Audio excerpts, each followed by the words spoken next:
So the inverse functions, they're saying like let f be one of them and let f be g, and then we determine that they are inverse. The idea is that the input of one becomes the output of the other, and the output of the first one becomes the inputs of the other. So basically your x and your y is flip-flop, your domain and ranges flip-flop. The notation for it, you can see it right in, I don't know where it is. But for, oh, there it is. F inverse.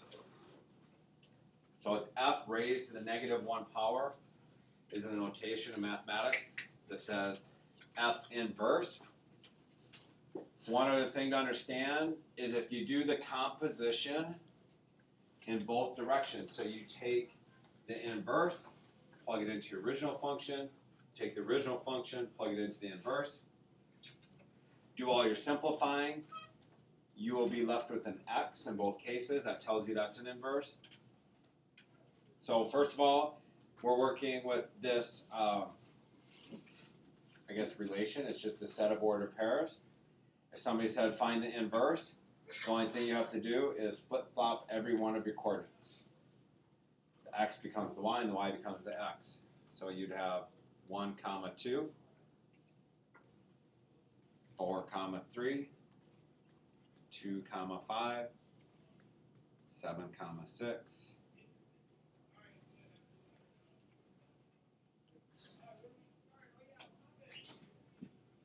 And that's all you have to do. Now in Algebra 2, we did work on a couple functions where we did find the inverse. So right here, to find the inverse, switch your x and y, and then solve the equation for y.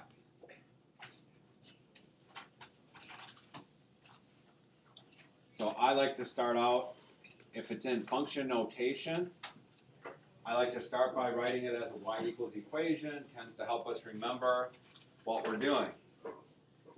The next step, that y becomes an x, and the x that's up there becomes a y. So when you start solving for the inverse, all you're going to do is flip-flop x's and y. And then solve back for y. So how am I going to get y by itself again? Can multiply by 4 on both sides. We have 4x equals y minus 1. Subtract 4x. Or no. You could subtract 4x. Like if you're in the habit of getting your y to the left, that's fine. But in this case, let's just add the 1. So I have 4x plus 1 is equal to y. So now y is by itself. So that is the inverse function. And the last thing is we tend to put it into the actual inverse function notation. So f to the -1. But that would be 4x plus 1.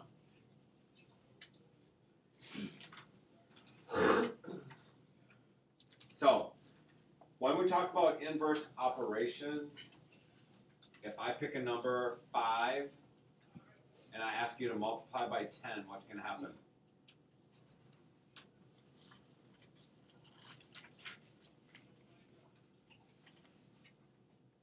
Five times 10. What's the inverse of multiplying by 10? So what happens when you take 50 and you divide by 10? It brings you back to where you started, right? Well, the same thing is going to hold true when you're working with inverse functions. If I plug something into my original function, so let's put 5 in there. What's f of 5? 5 minus 1 is 4, and 4 divided by 4 is 1. What's f inverse of 1? Down here, 4 times 1 is 4, plus 1 is 5. So the input of the original function becomes the output in the inverse.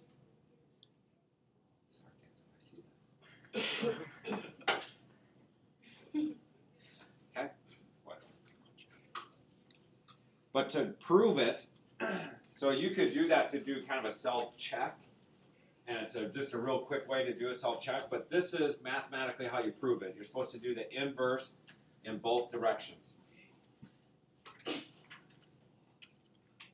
So our original function was x minus 1 over 4, right?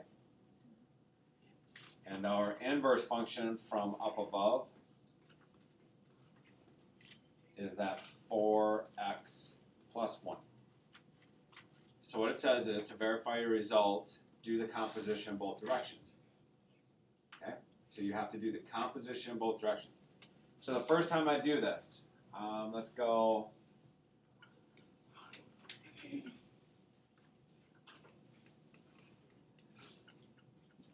Let's take our original function and let's drop the inverse into it.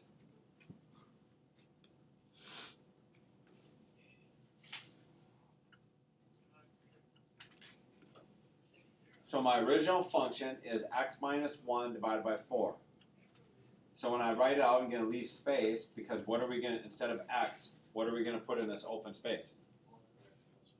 We're going to put the 4x plus 1. So hopefully the way I'm writing it out, you can see how we're putting the inverse into the original function. Now it's very easy for us to do this mentally, like this and this are gone and this, and do this and this, and I'm left with x. But we want to do it step by step, because every time, every year in an exam, I see a student that just starts crossing a bunch of stuff off. They don't have the inverse, but they just start crossing things off and write x at the end, and they. So I can't give you any points if you verify that you have the right inverse, but you've done it wrong. I mean, it doesn't make any sense. So what would be the first thing you do? Get rid of the ones, right?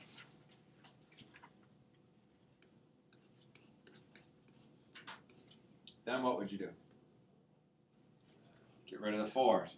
And what am I left with? X. Now when we go the other direction, we're going to do the inverse. But what are we putting into it? The original function. So I'm going to write out my inverse function, 4 times something plus 1. And what goes in the parentheses? The original function. X minus 1 all over 4. So again, only do one simplifying step at a time. You probably start with multiplying by 4 and dividing by 4 will undo each other.